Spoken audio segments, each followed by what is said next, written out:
Hey guys, Greg Denning. Oh man, it's another one of those mornings. We're here in Germany. It makes you want to sing, man. Oh, I love it. Life is so good. I have a message that can be uncomfortable, but so important. And it's really how to remove the ego. Uh, I'm sure you've experienced it a lot in your life like I have. I've worked with organizations, nonprofits, businesses, in schools, in families, in churches, in all kinds of areas where the ego gets in the way. And when the ego's in the way, man, things do not go well, right? Even in conversations, in relationships, in marriages. I mean, how many marriages are just miserable or have ended in divorce and disaster because of the ego? How much bottlenecking happens in some kind of project and something you're trying to get done because people let their ego get in the way in sports, in life, in whatever. And so the question is, well, how do you actually remove the ego? I think we get it, right?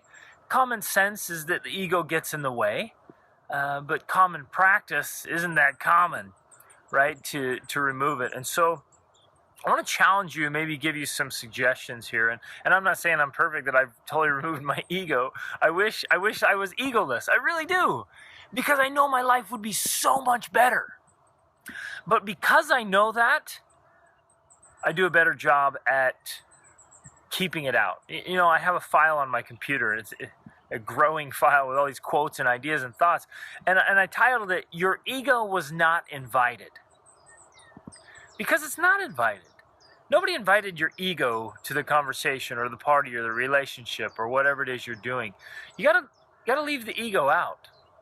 And so the challenge is to become more authentic, right? More real.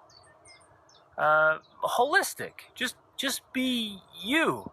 Be your very best you, but be you. So some of the suggestions I have, some things that have worked for me and for many others as we've read about it. Again, input determines output, right?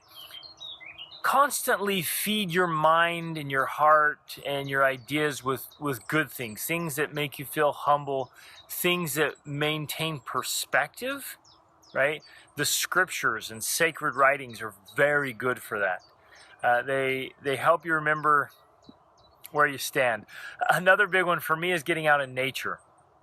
You know, I get out and I see the mountains and see the creations at nighttime. Last night there was this unbelievable big full moon. It was so beautiful, and the stars in the sky. And it just gives me perspective. It helps me remember I'm just a little old me. I'm not that significant, and I'm just part of this big, beautiful world with so many people. There's over 80 million people in this little country of Germany, right? There's great people everywhere.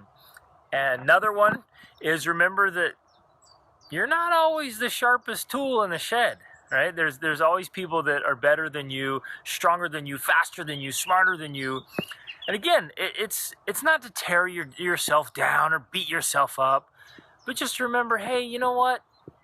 The world doesn't revolve around me.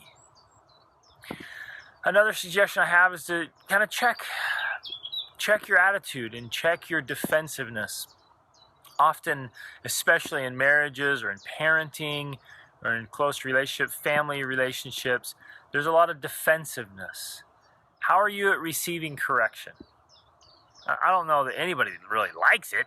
We like the results maybe because we can get better, but getting corrected or reproved, it's uncomfortable. Get comfortable with it.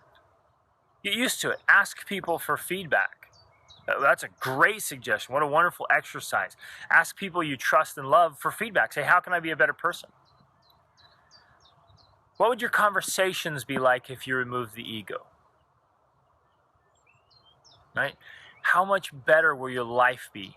All your relationships, everything you're doing, if you remove your ego. So I challenge you to exercise self-mastery and self-discipline. I think often we know in our minds, like, yeah, I'm being a little defensive here. I'm saying something to try to make me look better. Or I often see people, they try to tear others down to try to make them feel better. So get a hold of your own securities and your own self-confidence and your own identity. I believe we are all children of God. And that helps, because if you have a confidence and a comfort in your own identity and you have some personal security, it's going to help you not have to be so competitive with everybody and try to, puff up like a big puffer fish, right? Going around like, hey, yeah, I got this, right? No, you can just be authentically you, okay? Work on that. Catch yourself. Ask yourself often, is this my ego talking? Is my ego getting in the way? Am I feeling kind of puffed up here and a little prickly? Can I be humble and sometimes submissive? Can I be meek? Right? Meekness. I promise, if we will remove the ego from our lives will be tons better. Reach upward.